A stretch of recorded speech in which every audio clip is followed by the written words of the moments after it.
Okay,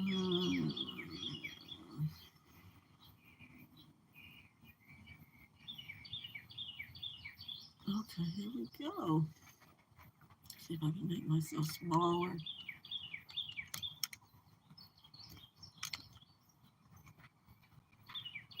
I'll put myself down here. There you go. Okay. Okay, while I'm here, before I go disappear over there. Okay. We are on page 388. Yes, I got the ears on. I got the ears on, people. Uh, I need to paint more. Let me put some more tan on it. But anyway, uh, let's see what I got here. Okay, so we're on, like I said, page 388. We're in chapter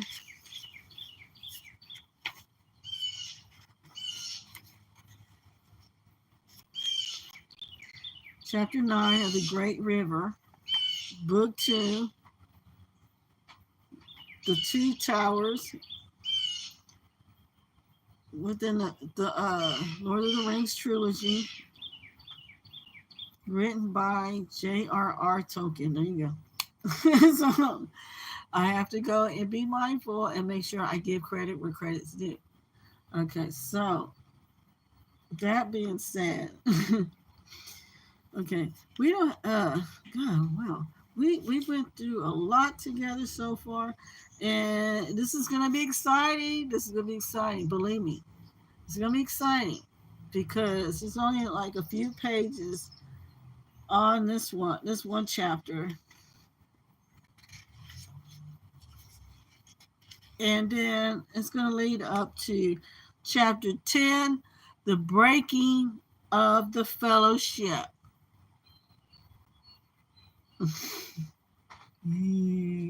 Okay, so well, I wonder how many individuals went to, if they had cable. If you have cable or whatever, or satellite service or whatever, or Max, if you have Max, it's supposed to be on Max. The Lord of the Rings trilogy is supposed to be on Max. So let's see. I need to literally break down and look at this really carefully because, yes, I do. I want to binge watch the Lord of the Rings. I'm sorry, people. It's not on Tubi. It's not whatever. So we can't even. I don't know. I guess that would have been, if y'all want to, y'all could do like a binge night or whatever, or have a Lord of the Rings binge night movie party. So someone could buy pizza, someone could buy whatever snackies or whatever, drink and whatever. Who's gonna bring what to the table? Whatever, the elfin table or the hobbit table, whatever table you're gonna be. That you want to have. But other than that, yeah, I would encourage people to go over there and actually, if you want, you could do one weekend, the first movie, The Fellowship of the Ring. The second one, the Two Towers, and then the third one, Return of the Ring, and then go back to the Hobbits. Yeah, so, and do whatever movie is next, because remember, we're going to be lucky and hopefully have a couple more movies. Hopefully, well, there's already the animation one, but a lot of people aren't happy about the animation one. A lot of people weren't. They want more live action. You want more live action. I'm gonna tell you, they should do. They have a news company that came out, and it's like Kickstarter, but it's more geared to movies. And if people, the viewers would go in and invest in their favorite movies, and the filmmakers would get, the funding, the adequate funding to go over there and actually make a movie. The movie watcher is the investor to the movie. So I don't know if I don't know if they could actually go and invest into a lot more live action movies, save the whatever animation for like little side no movies, for like spin-offs or whatever. But I would have loved to have seen the last, the animation. I would have loved to have seen that in a live action movie. That would have been better. But I'm just saying, that's my opinion. I'm sure a lot of people feel that way, but let's all keep that in mind. A lot of people are doing it, and a lot of people are creatively happy. But besides the point. uh, okay, here we go. Sam sat tapping the hilt of his sword as if he were counting on his fingers and looking up at the sky. It's very strange, he murmured. The moon's the same in the Shire and in the Wilderland, or it ought to be. But either it's out of its running or I'm wrong in my reckoning. You'll remember, Mr. Frodo, the moon was waning as we lay on the flat up in that tree. A week from the full, I reckon. And we've been a week on the way. Last night, when up pops a new moon, as thin as a nail paring, as if we had never stayed no time in the elfish country.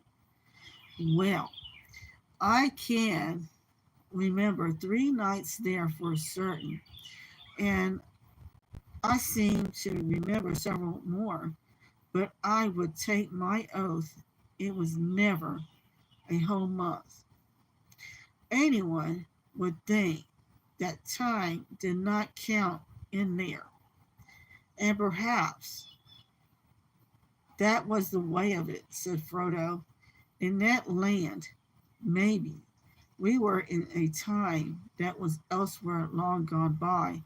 It was not, I think, until Silverlode bore us back to Anduin that we returned to the time that flows through mortal lands to the great sea. And I don't remember any moon, either new or old, in Carlos Callahan. Only stars by night and sun by day.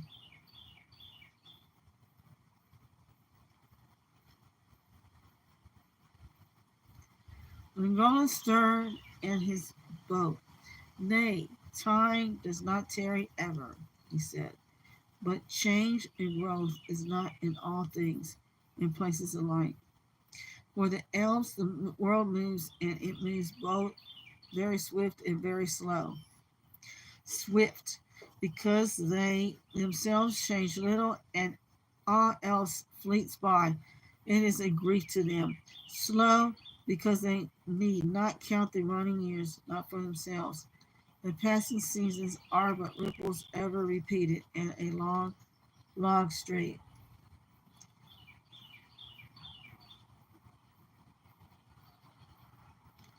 Yet beneath the sun all things must wear to an end at last. But the wearing is slow in Lorien, said Frodo. The power of the lady is on it.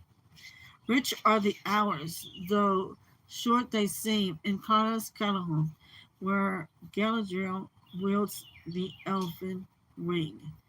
That should not have been said outside Lorien, not even to me, said Aragorn.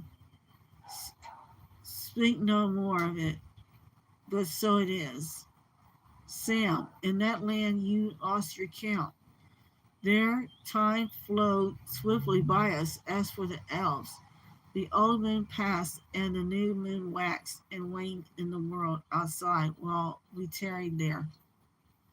And yesterday a new moon came again. Winter is nearly gone. Time flows on to a spring of little hope.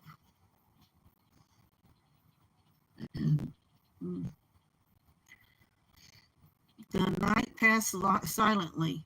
No voice or call was heard again across the water.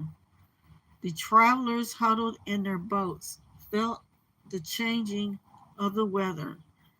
The air grew warm and very still under the great moist clouds that had floated up from the south and the distant seas. The rushing of the river over the rocks of the rapids seemed to grow louder and closer. The twigs of the trees above them began to drip. When the day came, the mood of the world about them had become soft and sad.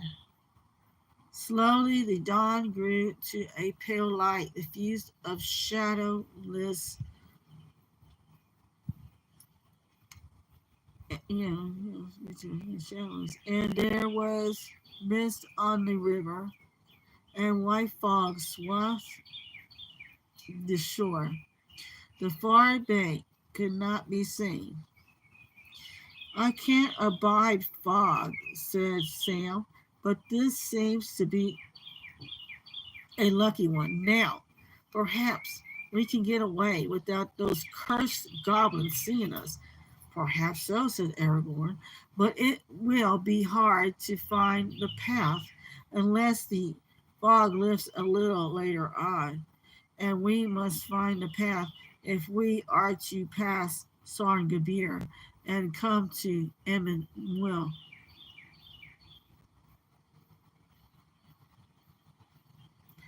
I do not see why we should pass the rapids or follow the river any further, said Boromir.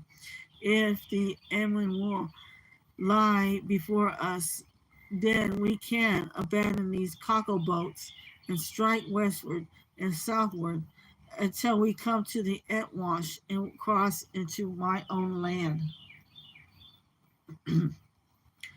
We can, if we are making for Minas Tirith, said Aragorn, but that is not yet agreed.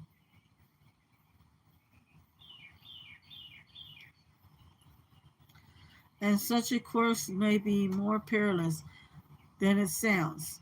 The Vale of Etwash is flat and fenny, and fog is a deadly peril there for those on foot and laden. I would not abandon our boats until we must. The river is at least a path that cannot be missed, but the enemy holds the eastern bank, objected Boromir, and even if you pass the gates of Argonath and come unmolested to the Ten Rock, what will you do then? Leap down the falls and land in the marshes? No, answered Aragorn. Say rather that we will bear our boats by the ancient way to Ror's Foot, and there take to the water again. Do you not know, Boromir, or do you choose to forget the North Stair and the high seat upon Amonhen that were made in the days of the great kings? I, at least, have a mind to stand in that high place again before I decide my further course. There, maybe, we shall see some sign that will guide us.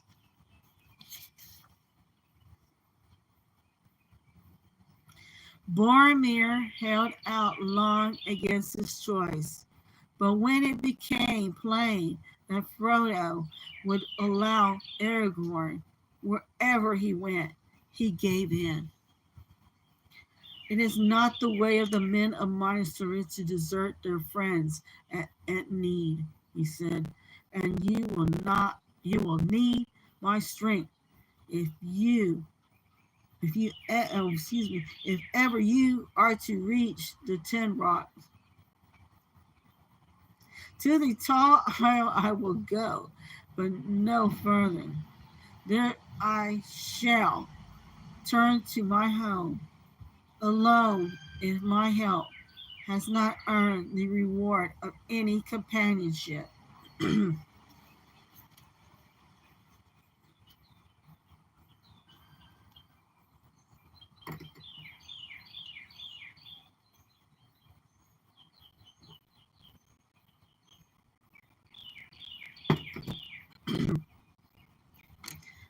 The day was now growing, and the fog had lifted a little. It was decided that Aragorn and Legolas should at once go forward along the shore, while the others remained by the boats. Aragorn hoped to find some way by which they could carry both their boats and their baggage to the smoother water beyond the rapids. Boats of the elves will not sink, maybe, he said, but that does not say that we should come through Sarn Gabir alive. None have ever done so yet.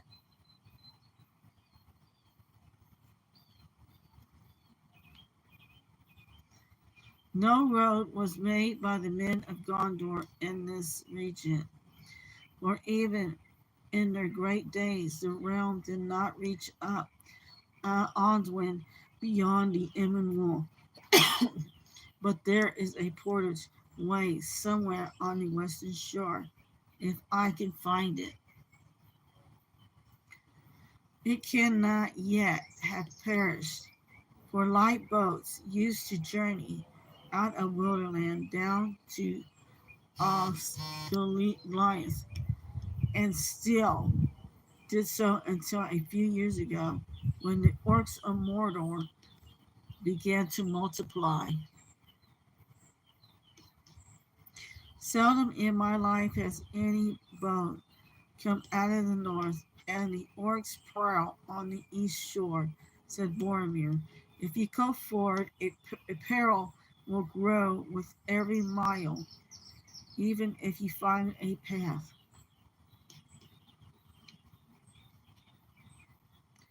Peril lies ahead on every southward road, answered Aragorn. Wait for us one day. If we do not return in that time, you will know that evil has indeed befallen us. Then you must take a new leader and follow him as best you can. It was with a heavy heart that Frodo saw Aragorn and Legolas climb the steep bank and vanish into the mist. But his fears proved groundless. Only 2 or 3 hours had passed, and it was barely midday when the shadowy shapes of the explorers appeared again.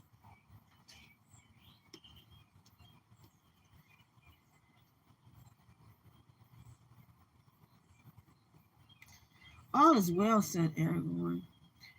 As he clambered down the bank, there is a track, and it leads to a good landing that is still serviceable. The distance is not great. The head of the rapids is but half a mile below us, and they are little more than a mile long. Not far beyond them, the stream becomes clear and smooth again, though it runs swiftly. Our hardest task will be to get our boats and baggage to the portage way. We have found it, but it lies well back from the water side here and runs under the lee of a rock wall, a furlong or more from the shore. We did not find where the northward landing lies, if it still remains. We must have passed it yesterday night. You might labor far upstream and yet miss it in the fog. I fear we must leave the river now and make for the Porter's Way as best as we can from here. That would not be easy, even if we were all men, said Boromir. Yet, such as we are, we will try it, said Aragorn. Aye, we will, said Emily. The legs of men will lag on a rough road while a dwarf goes on. Be the burden twice his own weight, Master Boromir.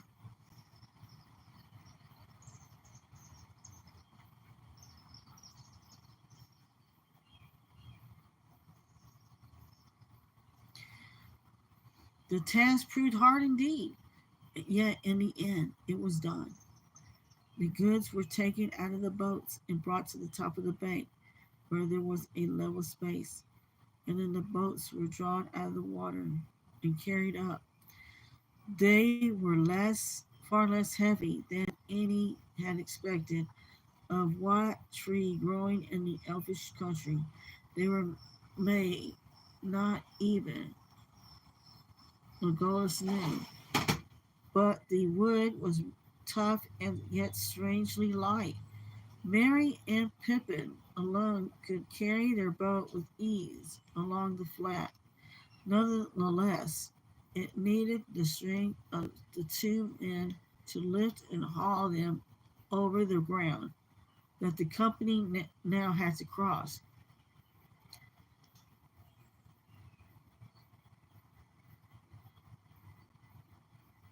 It sloped up away from the river and tumbled wastes of gray limestone boulders, with many hidden holes shrouded with weeds and bushes. There were thickets of brambles and sheer dells, and here and there boggy pools fed by waters trickling from the terraces further inland. One by one, Boromir and Aragorn carried the boats, while the others toiled and scrambled after them with the baggage.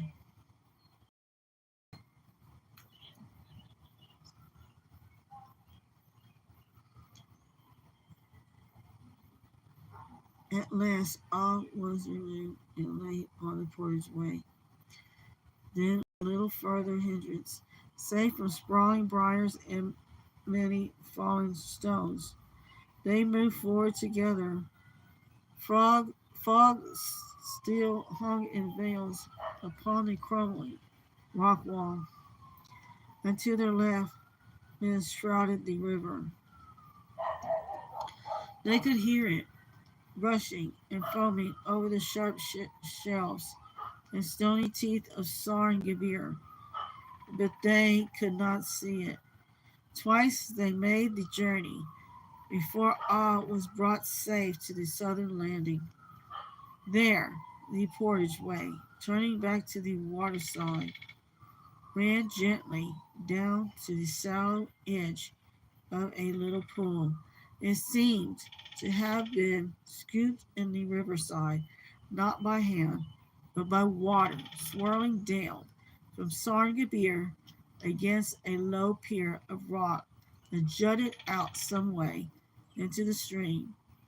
Beyond it, the shore rose sheer into a gray cliff, and there was no further passage for those on foot. Already, the short afternoon was past, and a dim, cloudy dusk was closing in. They sat beside the water, listening to the confused rush and roar of the rapids hidden in the mist. They were tired and sleepy, and their hearts were as gloomy as the dying day. Here, well, here we are, and here we must pass another night," said Boromir. "We need sleep, and even if Aragorn had a mind to pass the gates of Organoth by night, we are too tired, except no doubt our sturdy dwarf."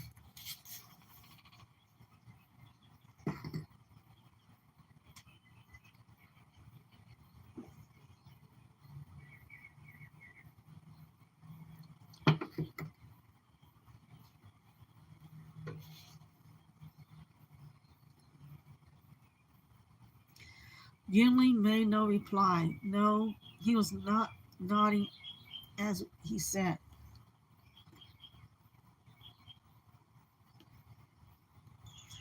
Let us rest as much as we can now, said Aragorn. Tomorrow we must journey by day again.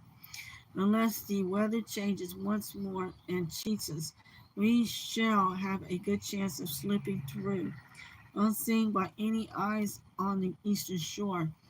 But tonight, two must watch together in turns, 3 hours off and one on guard.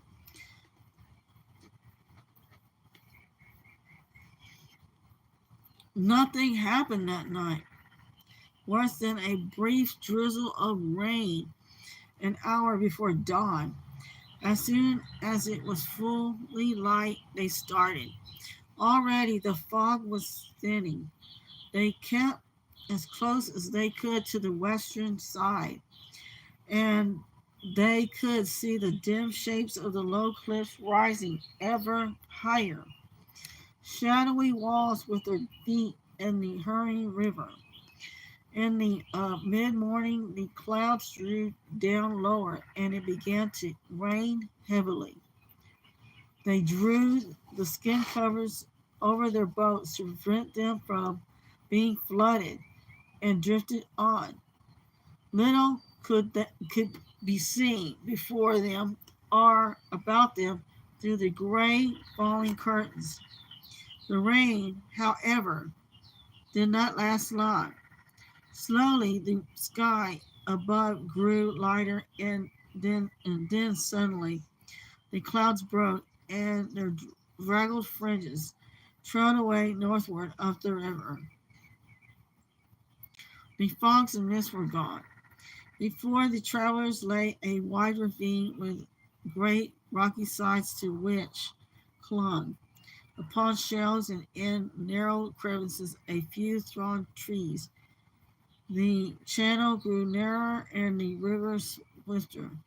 Now they were speeding along with little hope of stopping and turning, whatever they might meet ahead. Above them was a lane of pale blue sky. Around them, the dark, overshadowed river, and before them, black, shutting out the sun, the hills of Evermore, in which no opening could be seen. Frodo, peering forward, saw in the distance two great rocks approaching. Yeah, two great rocks approaching like great pinnacles or pillars of stone they seemed. Tall and sheer and ominous, they stood upon either side of the stream.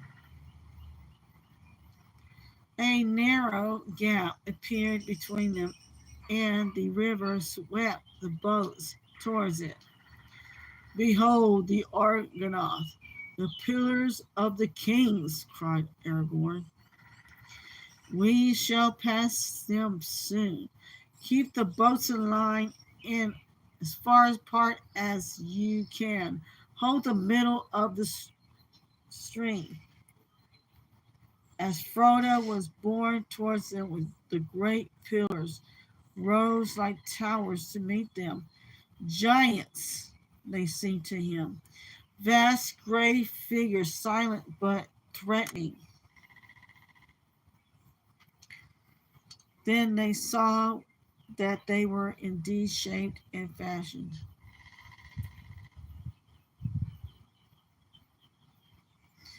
The craft and power of old had wrought upon them, and still they preserve through the suns and rains of forgotten years the mighty likenesses in which they have been hewn. Upon great pedestals, founded in the deep water, stood two great kings of stone, still with blurred eyes and cranny brows. They frowned upon the north. The left hand of each was raised outwards in gesture of warning. In each right hand there was an axe. Upon each head there was a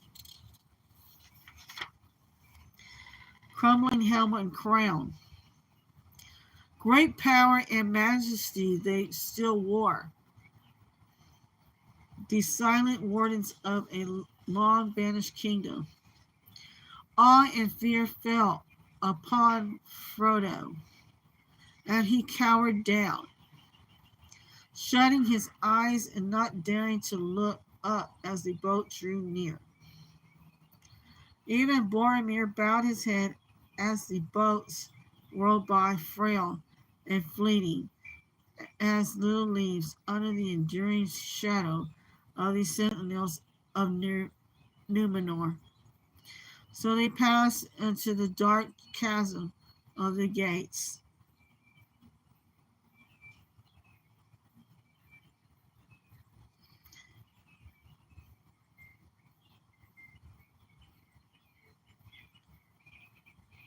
Sheer rose the dreadful cliffs to unguessed heights on either side. Far off was the dim sky. The black waters roared and echoed, and a wind screamed over them. Frodo, crouching over his knees, heard Sam in front muttering and groaning. What a place! What a horrible place! Just let me get out of this boat and I'll never wet my toes in a puddle again, or let alone a river.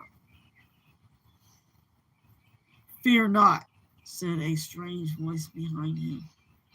Frodo turned and saw Strider, and yet not Strider, for the weather-worn stranger was no longer there.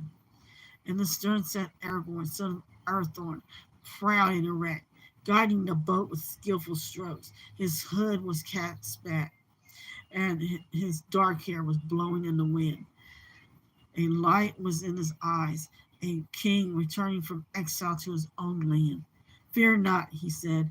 Long have I desired to look upon the likenesses of Isildur and Norion, my sires of old. Under their shadow, Elisar, the elf-stone son of Arathorn of the house of Valadil. Isildur's son, heir of Elendil, has naught to dread.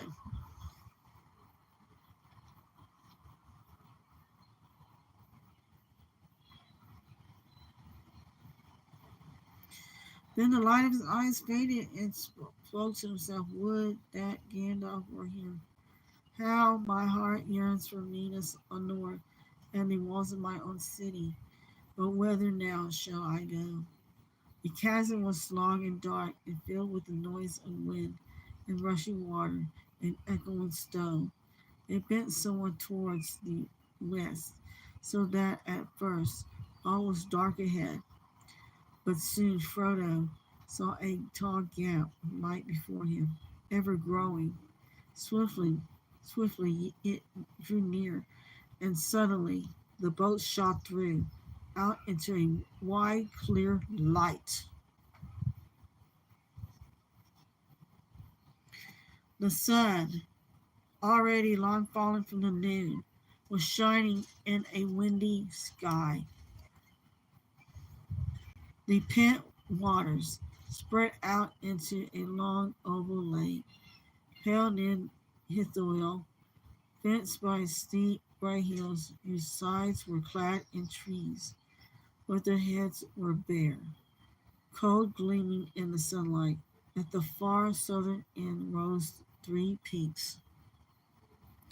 The midmost stood somewhat forward from the others and sundered from them, an island in the waters, about which the flowing river flung pale, shimmering arms.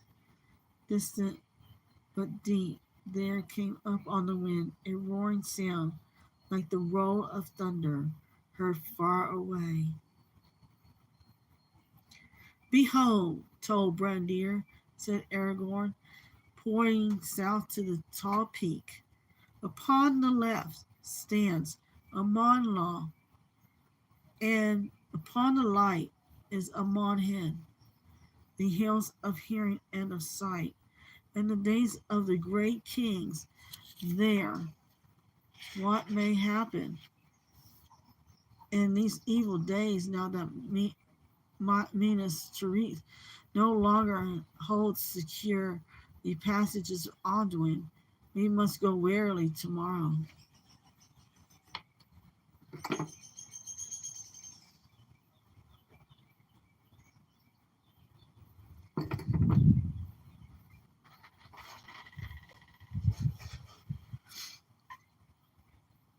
The day came like fire and smoke. Low in the east there were black bars of cloud, like the fumes of a great burning.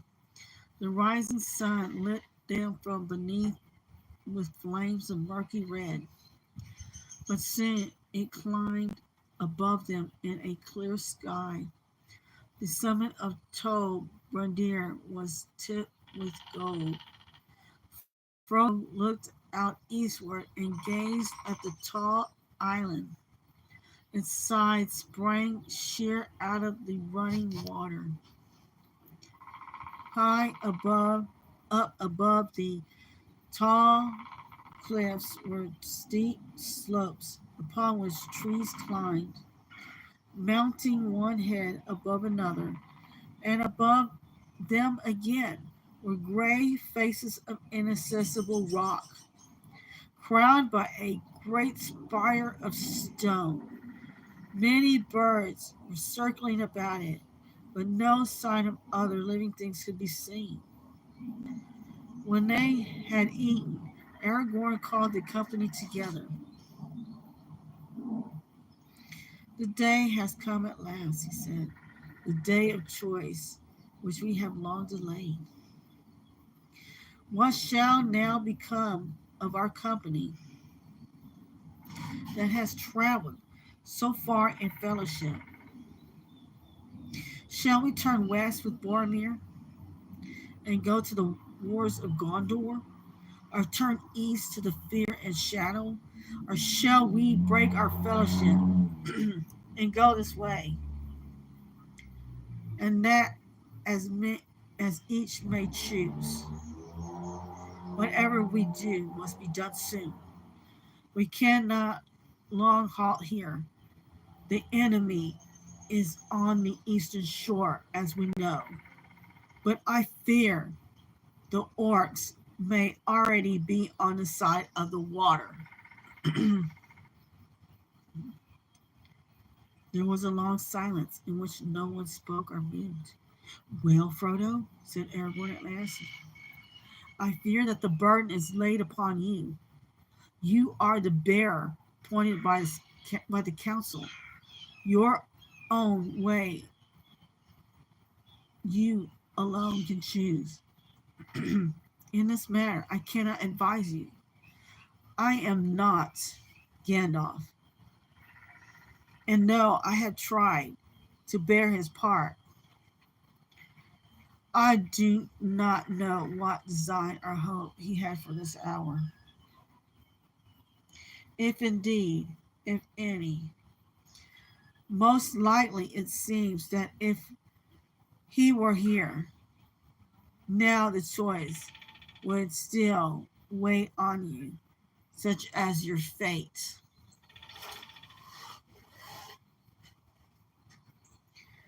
Frodo did not answer at once. Then he spoke slowly.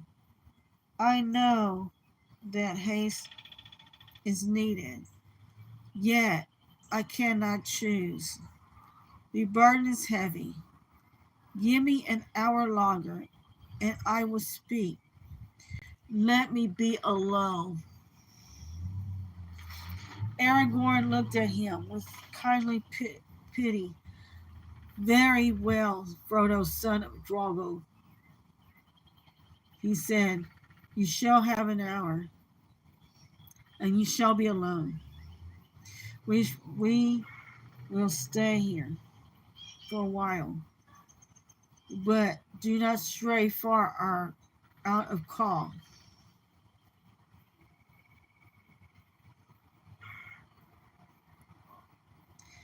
Frodo sat for a moment with his head bowed. Sam, who had been watching his master, with great concern, shook his head and muttered, "Plain as a pikestaff it is, but it's no good, Sam Gimgi, putting in his spoke just now." Presently, Frodo got up and walked away, and Sam saw that while the others restrained themselves and did not stare at him, the eyes of Boromir followed Frodo intently until he passed out of sight in the trees at the foot of Amon Hen.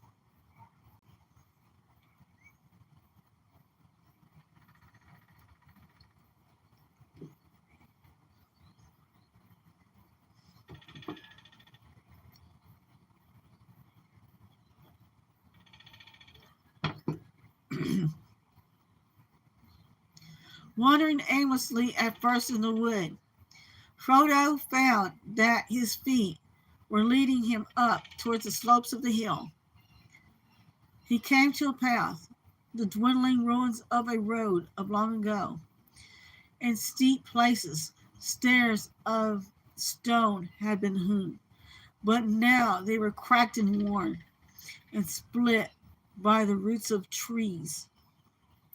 For some, while he climbed, not caring which way he went, until he came to a grassy place. Rowan trees grew about it, and in the midst of a wide, flat stone.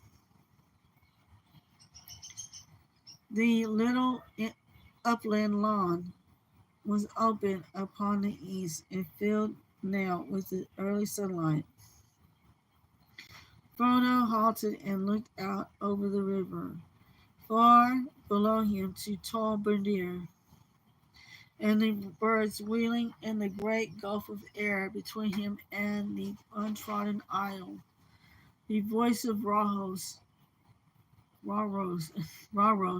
was a mighty roaring mingled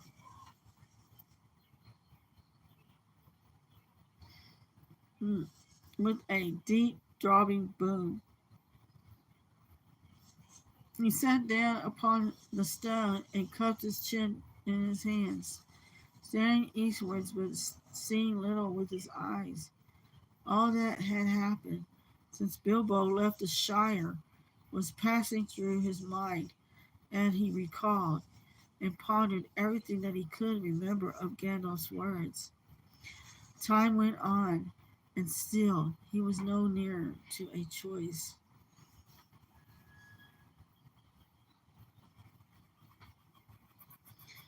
Suddenly, he awoke from his thoughts. A strange feeling came to him that something was behind him, that unfriendly eyes were upon him. He sprang up and turned, but all that he saw to his surprise was Boromir, and his face was smiling and kind.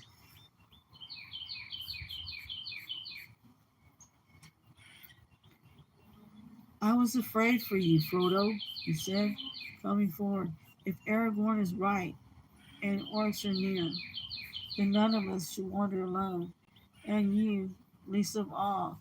So much depends on you, and since I have found you." Oh, wait a minute. No, see, sorry. "And my heart too is heavy. May I stay now and talk for a while? Since I have found you, it would comfort me.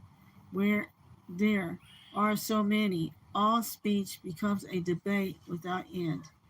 But two together may perhaps find wisdom." "You are kind," answered Frodo, "but I do not think that any speech will help me, for I know what I should do.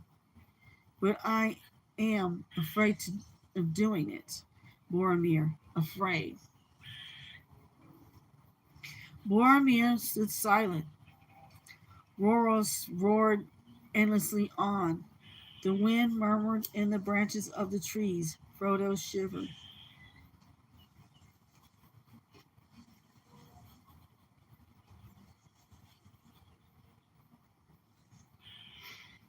Suddenly Boromir came and sat beside him.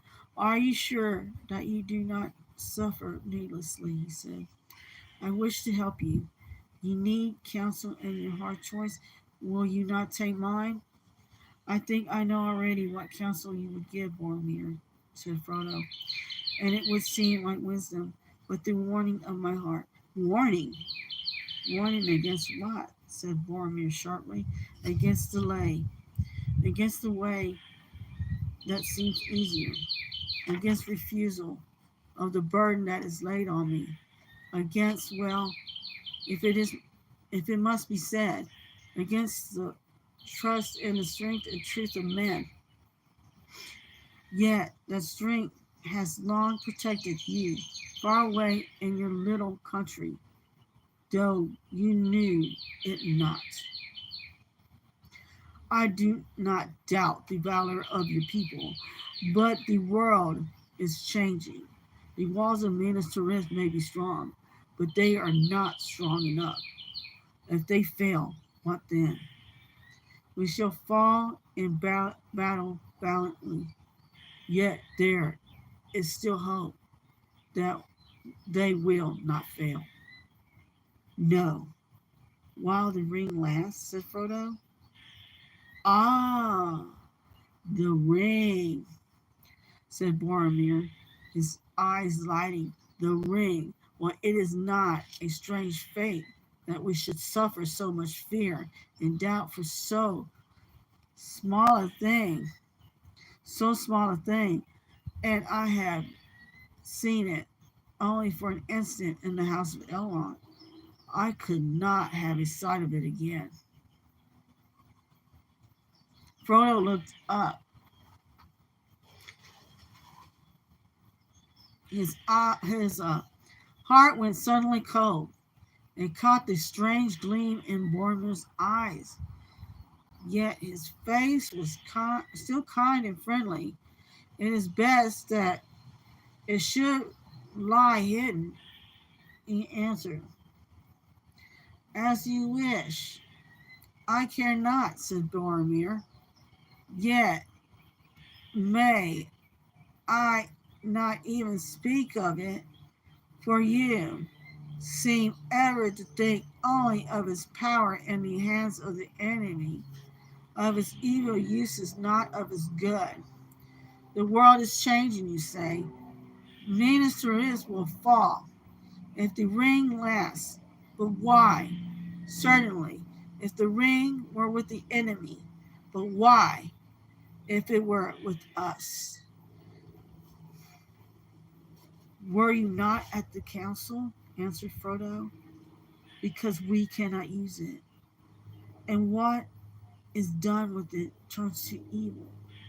Boromir got up and walked about impatiently. So you go on, he cried. Gandalf, Elrond, all these folk have taught you to say so for themselves. They may be right. These elves and half-elves and wizards, they would come to grief perhaps.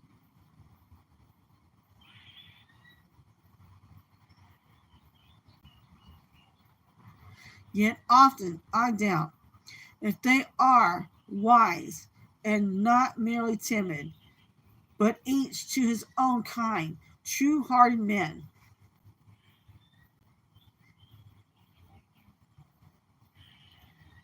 They will not be corrupted. We of Minas Tirith have been staunch through long years of trial. We do not desire the power of wizard lords, only strength to defend ourselves, strength in a just cause. And behold, in our need, chance brings to light the ring of power. It is a gift, I say, a gift to the foes of Mordor. It is mad not to use it, to use the power of the enemy against him. The fearless, the ruthless, these alone will achieve victory. What could not a warrior do in this hour? A great leader. What could not Aragorn do? or if he refuses, why not Boromir? The ring would give me power of command. How I would drive the host of Mordor, and all men would flock to my banner. Boromir strode up and down, speaking ever more loudly. Almost he seemed to have forgotten Frodo, while his talk dwelt on walls and weapons, and the mustering of men. And he drew plans for great alliances and glorious victories to be. And he cast down Mordor, and he became himself a mighty king, benevolent and wise. Suddenly he stopped and waved his arms. And they tell us to throw it away, he cried. I do not say destroy it. That might be well. A reason could show any hope of doing so. It does not. The only plan that is proposed to us is that a halfling should walk blindly into Mordor and off to the enemy. Every chance of recapturing it for himself. Folly.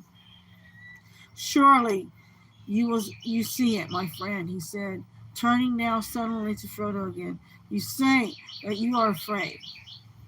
If it is so, the boldest should. Ow! Something hit me. Boldest should pardon you. But is it not really your good sense of that revolts? No, I am afraid, said Frodo. Simply afraid. But I am glad to have heard you speak so fully. My mind is clearer now. Then you will become to minds to rest, cried Boromir. His eyes were shining and his face eager. You misunderstand me, said Frodo. But you will come, at least for a while, Boromir persisted. My city is not far now, and is further from there to Mordor than from here. Oh, it's more than, yeah, than from here. We have been long in the wilderness, and you need news of what the enemy is doing before you make a move. Come with me, Frodo, he said. You need rest before your venture. If go, you must. He laid his hand on the hobbit's shoulder in a friendly fashion. But Frodo, oh Jesus Christ. So it's just, I was like, oh, and it got into me. Oh my God. But Frodo felt the hand trembling with suppressed excitement. He stepped quickly away and eyed with alarm the tall man, nearly twice his height and many times his match in strength. Why are you so unfriendly, said Boromir. I am a true man, neither thief nor tracker. I need your ring, that you know now, but I give you my word that I do not desire to keep it. Will you at least let me make trial of my plan and lend me the ring? No, no, cried Frodo. The council laid it upon me to bear it. It is not. Oh, okay. It is by our own folly that the enemy will defeat us, cried Boromir. How it angers me. Fool, obstinate fool, running willfully to death and ruining our cause. If any mortals have claim to the ring, it is the men of Numenor and not halflings. It is not yours save by unhappy chance. It might have been mine. It should be mine. Give it to me. Frodo did not answer, but moved away till the great flat stone stood between them. Come, come, my friend, said Boromir in a softer voice. Why not get rid of it? Why not be free of your doubt and fear? You can lay the blame on me if you will. You can say that I was too strong and took it by force. For I am too strong for you, halfling, he cried. And suddenly he sprang over the stone and leaped at Frodo. His fair and pleasant face was hideously changed. A raging fire was in his eyes. Frodo dodged aside and again put the stone between them. There was only one thing he could do. Trembling, he pulled out the ring upon his chain and quickly slipped it on his finger. Even as Boromir sprang upon him again, the man gasped, stared for a moment, amazed, and then ran wildly about, seeking here and there among the rocks and trees. Miserable trickster, he shouted, let me get my hands on you. Now I see your mind. You will take the ring to Sauron and sell us all. You have only waited your chance to leave us in the lurch. Curse you and all halflings to death and darkness. Then, catching his foot on a stone, he fell sprawling and lay upon his face. For a while, he was as still as his own curse had struck him down, and then suddenly wept. He rose and passed his hand over his eyes, dashing away the tears. What have I said? He cried. What have I done? Frodo, Frodo, he called. Come back. A madness took me, but it has passed. Come back.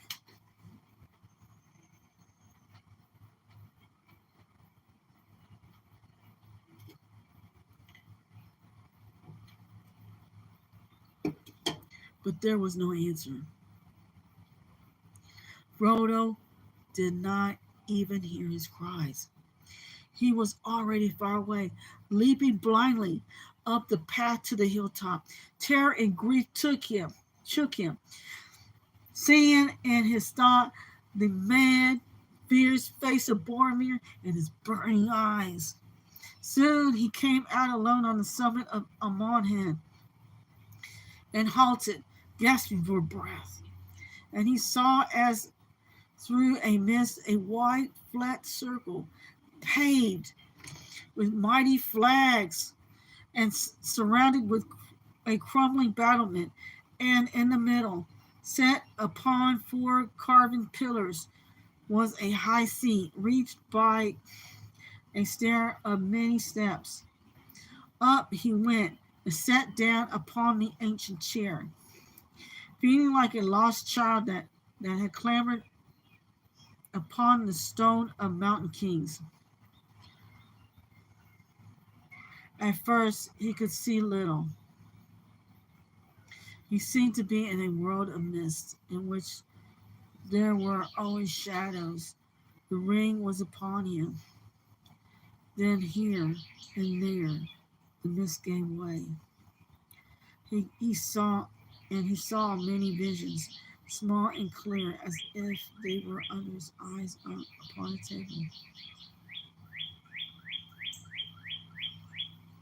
And yet, remote. There was no sound, only bright living things, only bright living images. The world seemed to have shrunk and fallen silent. He was sitting upon the seat of seeing on Amon Hen, the hill of the eye of the moon of the men of Numenor. Eastward, he looked into wide, uncharted lands, nameless plains and forests unexplored. Northward he looked, and the great river lay like a ribbon beneath him, and the misty mountains stood small and hard as broken teeth. Westward he looked and saw the broad pastures of Rohan and Orthanc, the pinnacle of Isengard. Like a black spike southward, he looked, and below his feet, the great river curled like a toppling wave and plunged over the falls of Rorgos into a foaming pit. A glimmering rainbow played upon the fume, and after an Odwin he saw a mighty delta of the river, and millions of seabirds whirling like a white dust in the sun, and beneath them a green and silver sea rippling in endless lines. But everywhere he looked, he saw the signs of war. The misty mountains were crawling like anthills. Orcs were issuing out of 1,000 holes. Under the boughs of Mirkwood, there was deadly strife of elves and men and fell beasts. The land of the Bornings was aflame. A cloud was over Moria. Smoke rose on the borders of Lorna. Horsemen were galloping on the grass of Rohan. Wolves poured from Isengard, from the havens of Harad ships of war put out to sea, and out of the east men were moving endlessly, swordsmen, spearsmen, bowmen upon horses, chariots of chieftains and laden wings. All of the power of the Dark Lord was in motion. Then, turning south again, he beheld Minas Tirith. Far away it seemed, and beautiful, white-walled, many-towered, proud and fair upon its mountain seat, its battlements littered with steel, and its turrets were bright with many banners. Hope leaped in his heart. But against Minas Tirith was set another fortress, greater and more strong. Thither, eastward, unwilling, his eye was drawn. It passed the ruined bridges of Osgiliath, the grinning gates of Minas Morgul, and the haunted mountains, and it looked upon Gorgoroth, the valley of terror and the land of Mordor. Darkness lay there under the sun. Fire glowed amid the smoke. Mount Doom was burning, and a great reek rising. Then at last his gaze was held. Wall upon wall, battlement upon battlement, black, immeasurable, and strong. Mountain of iron, gate of steel, tower of adamant, he saw it. Barad-dûr, fortress of Sauron. All hope left him. And suddenly he felt the eye. There was an eye in the dark tower that did not sleep. He knew that it had become aware of his gaze. A fierce, eager will was there. It leaped towards him, almost like a finger felt it, searching for him. Very soon, it would nail him down. Know just exactly where he was. And Mon La is touched. It glanced upon Tol Brandir. He threw himself from the seat, crouching, covering his head with a gray hood. He heard himself crying out, "Never! Never, or was it? Verily I come to you. He could not tell. Then, as a flash from some other point of power, there came to his mind another thought. Take it off. Take it off. Fool, take it off. Take off the ring. The two powers strove in him for a moment, perfectly balanced between their piercing points. He read tormented. Suddenly, he was aware of himself again. Frodo, neither the voice nor the eye, free to choose, and with one remaining instant in which to do so, he took the ring off his finger. He was kneeling in great sunlight before the high seat. A black shadow seemed to pass like an arm above him. It missed among him and groped out west and faded. And then all the sky was clean and blue, and birds sang in every tree.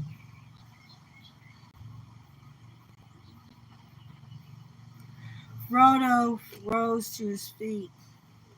A great weariness was on him, and it was but his will was firm and his heart lighter. He spoke aloud to himself. I will do now. Wait a minute.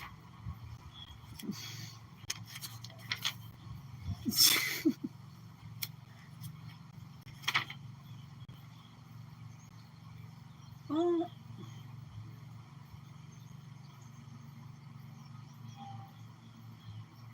oh my word.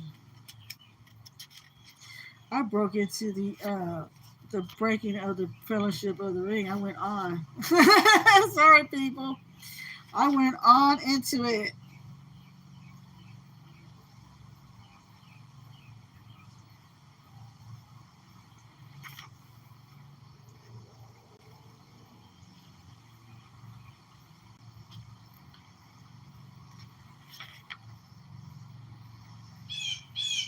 Okay, let's see.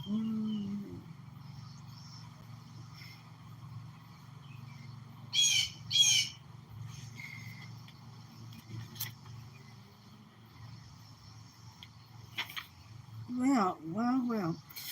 I seem to have broken into the breaking of the Fellowship, people. I don't know about you, but I got into it.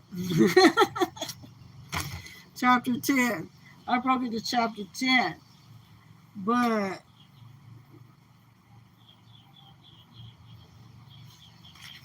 I think the only thing I mainly missed, I think I did miss something. In my mind, I did, but I don't know.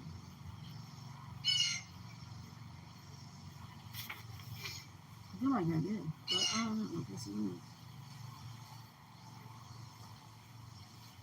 Yeah, I did. In my mind, I did. Let's see. I did.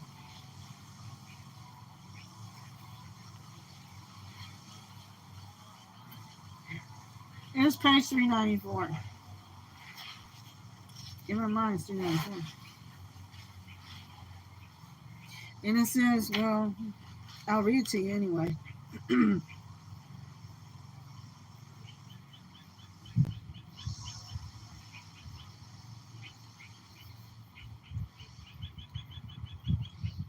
I feel like I did, but I didn't.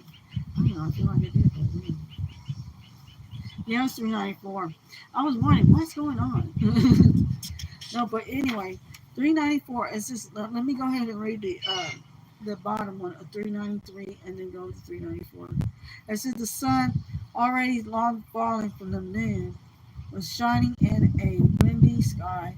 The pent waters spread out into a long oval lake, pale in with oil. I feel like I did.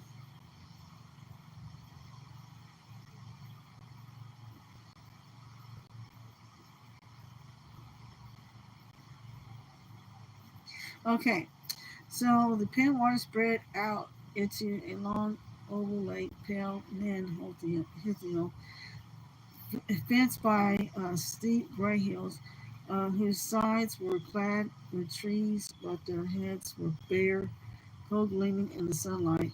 At the far southern end rose three peaks. What did he do?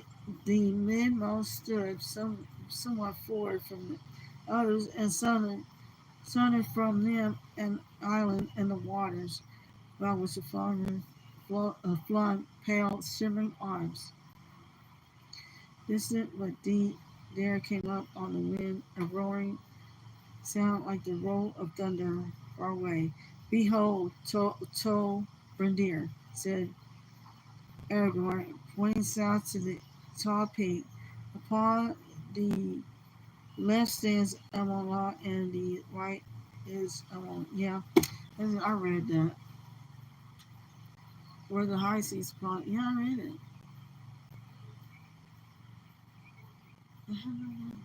But, but upon them, okay, were high seats upon them, and watch was kept there.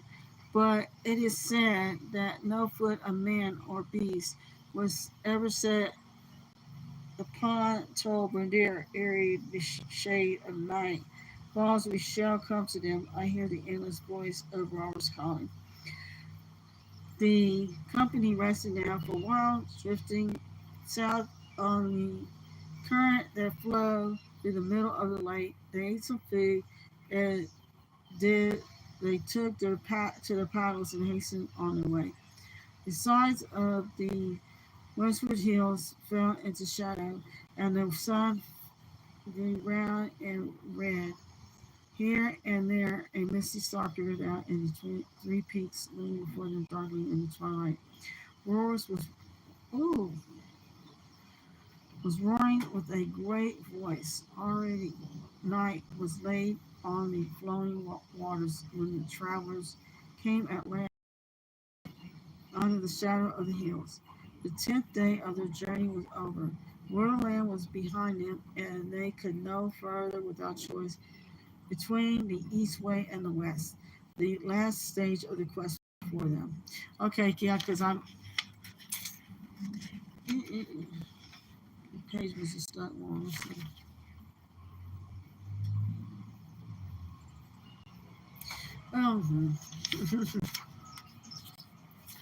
Did we go through this again? No, it was. I was getting. It was hopping. It was hopping up in there. Okay, guys, because we look at this. Let's see. Yeah, I'm gonna have to go to the beginning. I'll go ahead and read the first page of the breaking of the fellowship. I'm just letting you know. My AC that the pages must have stuck together, and my eyes have to roll around a little bit so they won't tire. And that's all I got to say. Because you gotta roll your eyes around, you gotta look up, down, whatever, and to keep your eyes from being stupid.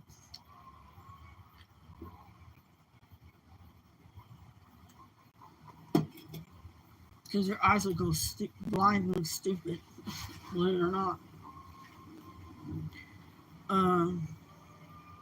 It's from reading small print. Small print is hazardous to your health. But anyway, I'm going to go ahead and read the first few pages. Because we already went into the part where I think it's the first page that we're missing.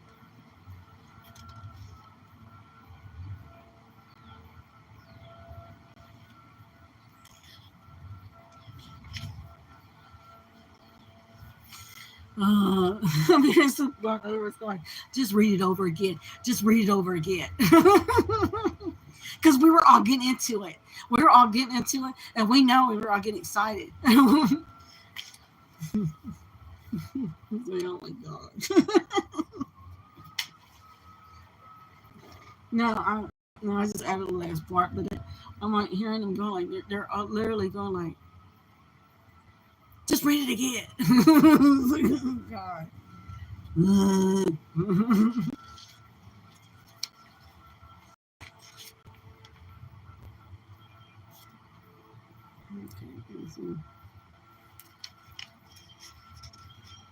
because we're at the beginning of where the yeah, it's not count. Yeah, it's just that one page. It was just that one page. I guess I have to read it again so y'all could be happy. Okay, but I'm gonna go ahead and I'm gonna do whatever. But I was getting into it too. I only went into 1, 2, 3, 4, 5 pages into this, the breaking of the fellowship. I'm telling you. What? No! No! Guys, I'm gonna have to. I'm gonna have to read this. I'm gonna have to read this. I'm sorry, people. I'm gonna have to read this. Let me tell you why. 1, 2, 3, 4, 5, 6.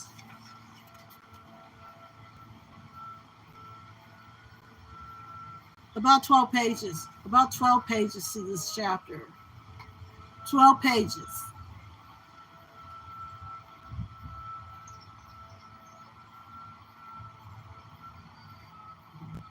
We're going to take a break. We're going to take a break. To yourselves, do something. I don't know. We're going to take a bathroom water break. And then I'm going to read it all over again.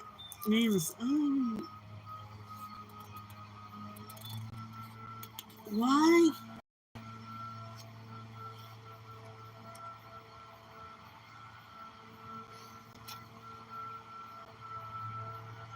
Oh, yeah.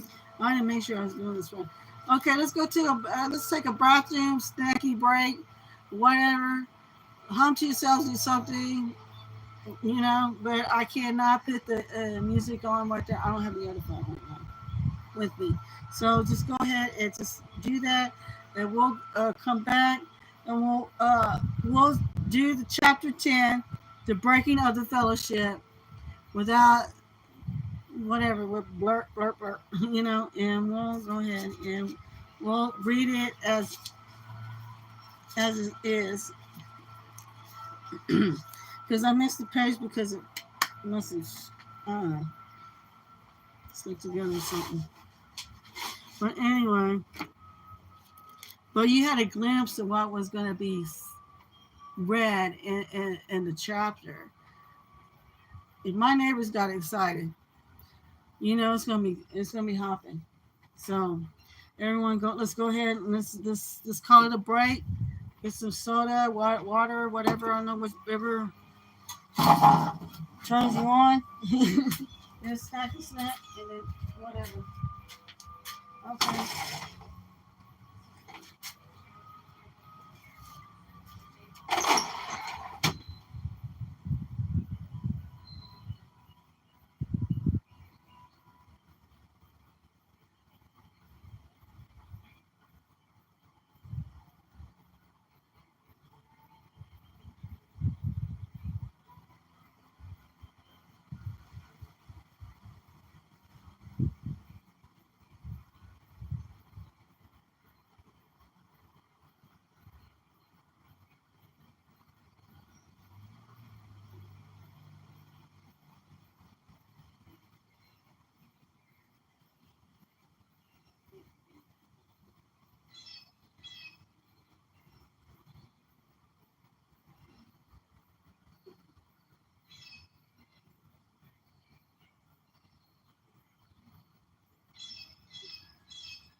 Yeah,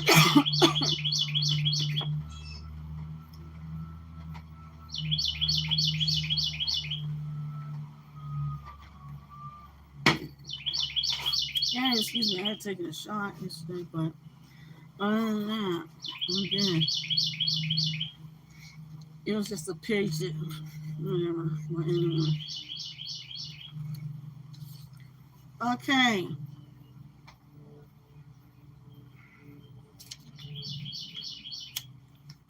I wonder if I should get off and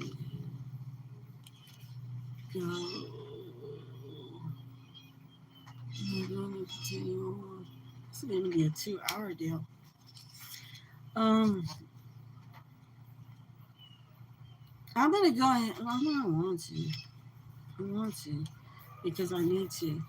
I'm going to go ahead and I'm going to go ahead for, for program time's sake. I'm going to go ahead and log off and then log back on. And, and this is going to be its own uh, page category or whatever. So I'm just going to go ahead and do that because it may be another 30 whatever minutes and it's going to run it over and I have to do a new whatever program. Well, okay, but I'll see you in a couple minutes.